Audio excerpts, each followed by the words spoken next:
حکیم سید زاہد نصیر زیدی، میں یہاں پہ اپنی والد محترم حکیم وسیع محمد زیدی المعروف حکیم وسیع شاہ ان کا تعارف کرانا ضروری سنی۔ اچھا، ایک تو میں جناب یہ ہے کہ عزت ماب کافی صاحب نے جو اس کا بیان کیا میں ان کی تائید کرتا ہوں۔ دوسری بات یہ ہے کہ حفیظ شاہ صاحب نے جو فرما رہے تھے کہ یہ جو دھاتوں میں تبدیلی آتی ہے بھائی، یہ ایٹمی تبدیلی نہیں آیا کرتی۔ اس کائنات میں کوئی مائی کا لال پیدا ہی نہیں ہوا جو اس میں ایٹمی تبدیلی پیدا کرتی، یہ صرف کیمیائی تبدیلی پیدا ہوا کرتی ہے۔ اور یہ اس سے پہلے جتنے بھی ساتھ گزرے جن کو ہم کیمیا کیا کہتے ہیں، وہ جب بھی انہوں نے کیا وہ اس کے اندر دھات کے اندر وہ کیمیائی تبدیلی تھی، اور جو کیمیائی تبدیلی آ جاتی ہے تو وہ چیز بالکل گولڈ جیسے بن جاتی ہے، تیار ہو جاتی ہے۔ یہ اس کو کچھ نہیں کہتا، زیور اس کا بنتا ہے، یعنی وہ تمام صفات اور خواص اس کے اندر موجود ہوتے ہیں۔ ایک بات، اور دوسری بات یہ ہے کہ یہ میں مطلب میں کیا کروں کہ آج میں وہ رات جو میں نے رات میں رکھا ہوا تھا، میں اس رات کو آؤٹ کر رہا ہوں، اور جھوٹے پہ اللہ کی لعنت، اللہ کے رسول کی لعنت، مومنین کی لعنت، فرشتوں کی لعنت، جو غلط بیانی سے کام کر رہا ہے اور جو جھوٹ بول رہا ہو کہ یہ نسخہ یہ تیار نہیں کیا اور وہ کہہ کے میں نے تیار کیا۔ یہ میری استاد جو تھی مس ہاشمی بابر مسلم کا تعلق تھا، نواب صادق جو تھے ان کے بھانجے فتح محمد عباسی جن کے نام سے فتح بازار مشہور ہے، جو کہ وہ میری استاد تھی، اور انہوں نے مجھے جو 11 سال میں ان کی خدمت کی تو انہوں نے مجھے فاسفورس کو ٹھنڈا کرنا سکھایا، جس سے آج میں آؤٹ کر رہا ہوں، قاسمی صاحب کے سامنے آؤٹ کر رہا ہوں۔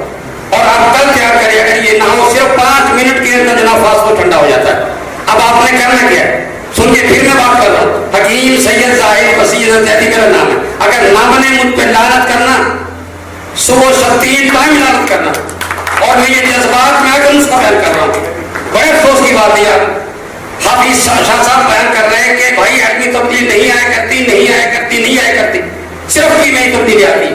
کمال کر رہے لوگ، مذاق اڑا رہے، بڑے افسوس کی بات۔ اچھا سنو، اب اس کو فاسفورس کو ٹھنڈا کیسے کرنا ہے؟ کاربن ڈائی سلفائڈ آپ نے لے لیے 5 تولہ 60 گرام،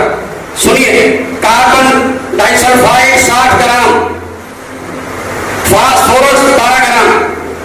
اب ایک صرف ٹیکنیک ہے، آپ نے کیا کرنا ہے، ایک سلور کی کٹوری لینی ہے، ایک سلور کا برتن لینا ہے چھوٹا سائز میں، آپ نے برف کے ٹکڑے چھوٹے ٹکڑے کر کے آپ نے کسی جناب تشتری اور دینے، اور ان برف کے ٹکڑوں کے اوپر آپ نے وہ سلور کی کٹوری رکھ دینی۔ آپ نے اب اس کٹوری کے اندر کاربن ڈائی سلفائڈ 60 گرام ڈال دینی، اس میں فاسفورس کا ایک ٹکڑا 12 گرام کا، کاربن ڈائی سلفائڈ اڑ جائے گی، اور اب وہ فاسفورس جناب یہ ہے کہ مکھن کی طرح آپ کو جناب آپ کے سامنے ہوگی، اور جو ٹھنڈی ہوگی۔ یہ میں دیکھیں پھر بات کر رہا ہوں کہ اس دور میں ان کے متعلق یہ بات تھی کہ وہ سیرت سے 12 نکالتی ہے، اب مجھے بھی معلوم نکالتی نہیں نکالتی تھی، لیکن تھی کامیاب۔ ان کے جو شوہر تھے ان کا نام تھا بھائی، مجھے میں جذبات میں آ کر کے بات کر رہا ہوں کہ لوگ بیان کرتے ہیں، نسخہ صحیح بیان کرتے ہیں، مگر یہ ہے کہ اللہ جانے وہ کوئی نہ کوئی وہ کمی رکھ جاتے ہیں، یا کسی بات سمجھ میں نہیں آتی، اور ان کو دوا صحیح نہیں ملتی۔ میں پھر کہہ رہا ہوں کہ فاسفورس کو آپ کل ہی جناب ٹھنڈا کریں گے ہوگی، کاربن ڈائی سلفائڈ 60 گرام،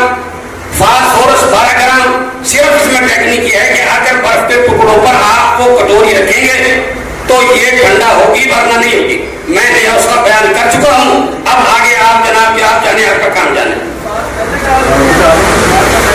بھائی یہ ایک ہی بات ہے، لیکن بہتر یہ ہے کہ کاربن ڈائی سلفائڈ آپ پہلے ڈال لیں، کیونکہ ہو سکتا ہے کوئی ایسا بندہ جو انٹرینڈ ہو، کیونکہ فاسفورس نہیں ہے اس میں جناب، یہ تھوڑی سی جناب یہ کاغذ پیچھے مار لگ جائے گی، تو آپ نے ایسا کرنا ہے کہ پہلے کاربن ڈائی سلفائڈ ڈال کے فوراً اس میں فاسفورس ڈال دیں، 5 منٹ کی دیکھتے جناب یہ ہے کہ وہ جناب مکھن کی طرح جناب سفید ہو جاتی ہے۔ السلام علیکم جی بھائی، یہ جو بتا رہے ہیں نا شاہ صاحب نسخہ، یہ میرا پریکٹیکل ہے، یہ میں نے بنایا ہے، اس کے ساتھ 1 پاؤ فاسفورس کا تیل میں نے خود بنایا ہے، 1 پاؤ، 1 رتی نہیں، 1 تولا نہیں، 1 چھٹان نہیں، 1 پاؤ یہ میں نے بنایا۔ یہ اتنا نسخہ 16 میں صحیح ہے، شکریہ واسطہ۔